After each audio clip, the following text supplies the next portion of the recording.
Divya Himachal TV में आपका स्वागत है। आप देख रहे हैं आज दोपहर हिमाचल। आइए शुरुआत करते हैं दोपहर तक की कुछ चुनिंदा खबरों से। 5 किलोमीटर के दायरे में आने वाले स्कूलों के लिए बनेगा एक क्लस्टर प्रबंधन समिति भी बनेगी। ढालपुर में गरजे बैंक कर्मचारी, सहन नहीं निजीकरण। हिमानी चामुंडा के कपाट भक्तों के लिए खुल गए, सराय में रह सकेंगे श्रद्धालु। जड़ी बूटियों से बनाई जैविक शॉल, 1,05,000 कीमत। कारीगरी का हर कोई हुआ दीवाना, बनाने में लग गए 6 महीने।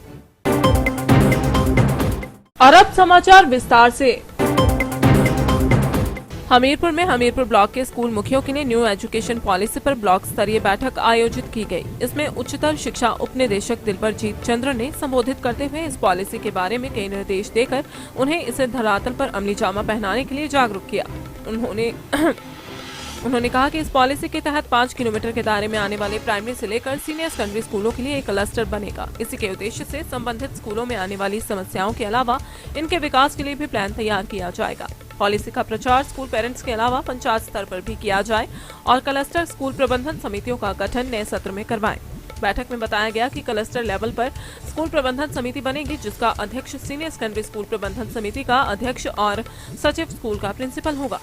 सदस्यों में क्लस्टर के सभी स्कूल मुखिया, सभी स्कूलों के एसएससी के प्रधान, पंचायतों, शहरी निकाय का एक प्रतिनिधि, प्रिंसिपल द्वारा नियुक्त एक टीचर, क्लस्टर के अधीन आने वाले सभी आंगनबाड़ी से एक सदस्य और प्री प्राइमरी के स्टूडेंट को पढ़ाने वाला एक टीचर। कमेटी में कोई महिला ना हो तो प्रिंसिपल द्वारा बताई गई महिला टीचर और सहयोगी मेंबर में उस क्षेत्र का शिक्षाविद और पीडब्ल्यूडी का जेई शामिल होंगे। हम सभी को ज्ञात है कि हमारे हिमाचल प्रदेश में न्यू एजुकेशन पॉलिसी 2020 जो है वो इम्प्लीमेंट होने जा रही है नए सेशन से, और कल ही इसकी गवर्नर साहब ने भी नोटिफिकेशन कर दी है। तो उसके रिगार्डिंग हमने डिस्ट्रिक्ट टास्क फोर्स ने और सभी जो हमारे ब्लॉक प्रोजेक्ट ऑफिसर हैं, मीटिंग हमने अपने कार्यालय में की थी और वहाँ पे दिशा निर्देश दिए थे कि इस न्यू एजुकेशन पॉलिसी के इम्प्लीमेंटेशन में नए क्लस्टर बनने हैं। क्लस्टर मीन्स के एक सीनियर सेकेंडरी स्कूल। जिला कुल्लू में सरकारी बैंकों के कर्मचारी दूसरे दिन मंगलवार को भी हड़ताल पर रहे। 2 सार्वजनिक बैंकों के निजीकरण के विरोध और कई अन्य मांगों को लेकर बैंक कर्मियों ने हड़ताल की है। United forum of bank union के बैनर तले कुल्लू के ढालपुर में भी बैंक कर्मचारियों ने केंद्र सरकार की नीतियों के खिलाफ मंगलवार को भी प्रदर्शन किया। इस तरह सरकारी बैंकों का कामकाज मंगलवार को भी ठप रहा। वहीं दूसरे दिन भी हड़ताल के चलते कुल्लू की बैंक शाखाओं में जमा, निकासी, चेक क्लियरेंस, लोन मंजूरी जैसी सभी कार्य बंद रहे। हालांकि एटीएम सेवाएं जारी हैं। कर्मचारियों का कहना है कि आम आदमियों की जमा पूंजी प्राइवेट हाथों में चले जाने से सुरक्षित नहीं रहेगी। जन धन बीमा योजना व अन्य सभी सरकारी योजनाओं से प्राइवेट सेक्टर में आम आदमी वंचित रह जाएगा। प्राइवेट बैंक आ जाने से रोजगार बढ़ेंगे। देखो जी, ये 2 दिन का धरना प्रदर्शन हुआ पिछले कल और आज। ये बैंकों की निजीकरण के ऊपर था। बैंक, जैसे कि आपको पता है कि बैंकों को प्राइवेटाइजेशन किया जा रहा है, बैंक को प्राइवेट हाथों में बेचा जा रहा है। इससे जो है हमारे लोगों को बहुत नुकसान है। बैंक के कर्मचारियों को के साथ साथ आम जनता को भी इसका नुकसान है। जैसे आपको पता है कि बैंकों में आजकल बहुत सारी नौकरियां मिल रही थी। अगर आप बैंक प्राइवेट हो जाएगा तो इसमें ये लोगों को रोज़गार भी नहीं मिलेगा। दूसरी बात है कि जो बैंक, सरकारी बैंक के अंदर जो गवर्नमेंट के स्पॉन्सर केसेस होते हैं, लोन होते हैं, छोटे मोटे लोन होते हैं, जैसे कि इंश्योरेंस होता है 12 रुपये का, 3 रुपये का, ये सब चीज़ें प्राइवेट बैंकें नहीं कर सकती है। हम लोग इस प्राइवेटकरण के विरोध में ये धरना प्रदर्शन कर रहे हैं। अगर सरकार इस पर भी नहीं मानेगी तो हम आगे और ज़रा हड़ताल कर सकते हैं। धौलाधार पर्वत श्रृंखला पर स्थित सिद्धपीठ आदि हिमानी चामुंडा माता मंदिर के कपाट मंदिर प्रशासन की ओर से श्रद्धालुओं के लिए खोल दिए गए हैं। गौरतलब है कि पहाड़ों पर ठंड में बर्फ रहने के कारण हिमानी चामुंडा के कपाट 25 नवंबर से 15 मार्च तक बंद कर दिए जाते हैं, ताकि वहां कोई अनहोनी घटना ना घटे। वहीं सोमवार 15 मार्च को मंदिर प्रशासन चामुंडा से गई टीम सुरेंद्र दीक्षित, मंदिर ट्रस्टी रामकृष्ण, हिमानी चामुंडा मंदिर पुजारी मंदोराम बबलू, कर्मचारी सुभाष विनय कुमार ने विधिवत पूजा अर्चना कर हिमानी चामुंडा के कपाट खोल दिए। अब मंदिर प्रशासन की ओर से श्रद्धालुओं के ठहरने की व्यवस्था हेतु सराय भी खोल दी गई है।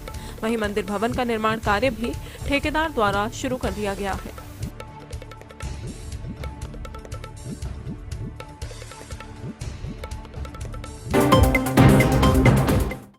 फैशन के इस दौर में जहां बड़ी बड़ी कंपनियों के ब्रांड के नाम पर केमिकल से भरे व शरीर को नुकसान पहुंचाने वाले रंगों से बने कपड़ों से बाजार भरे पड़े हैं, वहीं मंडी के शिल्प गुरु ने नई खोज करते हुए मंडी सिल्क व वनों में मिलने वाले फलों व जड़ी बूटियों से रंग बनाकर एक जैविक शॉल का निर्माण कर डाला है।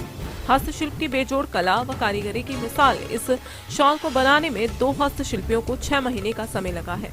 पूरी तरह से जैविक इस शॉल की कीमत 1,05,000 रुपए है। इस शॉल को अंतर्राष्ट्रीय शिवरात्रि महोत्सव में लगाई गई प्रदर्शनी में पेश किया गया है और इसे देखने के लिए हर कोई दीवाना है।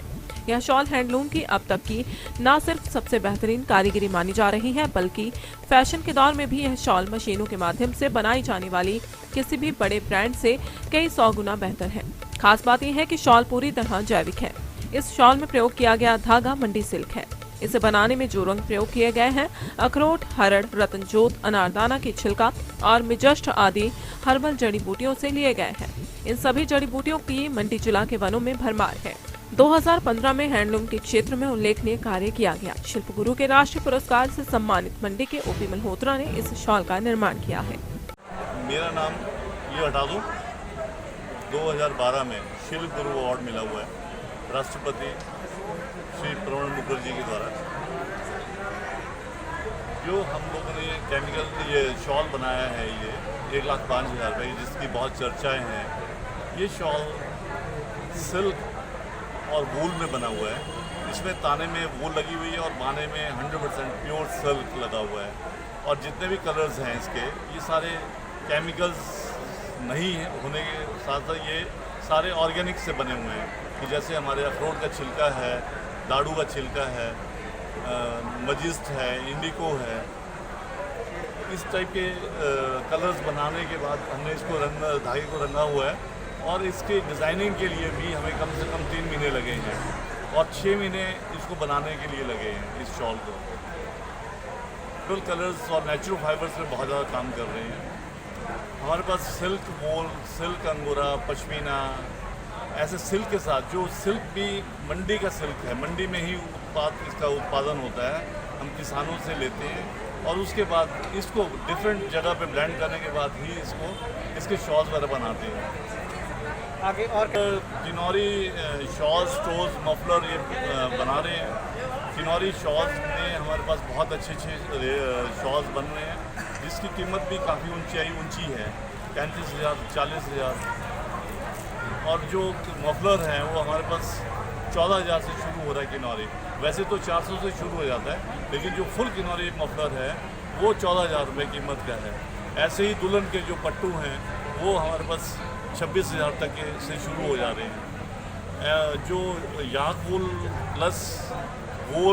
प्लस अंगोरा, ये चीज़ें हमारे पास बहुत अच्छे स्केल पे बन रही हैं। और सबसे जो बेस्ट चीज़ बन रही है हमारे पास वो है ट्वीड, हैरिस ट्वीड, जो स्कॉटलैंड की ट्वीड है।